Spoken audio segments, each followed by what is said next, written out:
তো দুর্গাপুজোর আগে একটা শ্যুট করব ভেবেছিলাম। আমার সমস্ত নাচের কোরিওগ্রাফি রেডি, ড্রেস কীরকম সাজসজ্জা হবে সব কিছুই রেডি হয়ে গেছিলো। বাট তখন আমি কোনো রকম ভিডিও করতে পারিনি, যেহেতু আমার পায়ে 3টে আঙুলের ক্র্যাক হয়েছিল।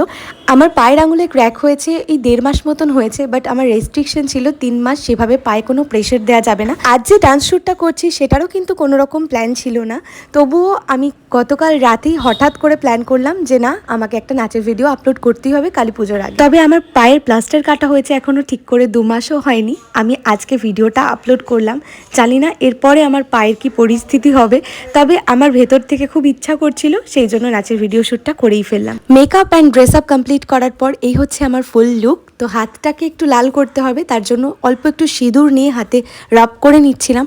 আর এটাতে ভীষণ ভালো একটা আউটকাম এসেছিল। আমি প্রথম থেকে চেয়েছিলাম লুকটা যেন একদম সিম্পল অ্যান্ড সাটলের মধ্যে থাকে, খুব স্নিগ্ধ লুকটা থাকে। তো সেরকমভাবেই আমি লুকটাকে ক্রিয়েট করেছি।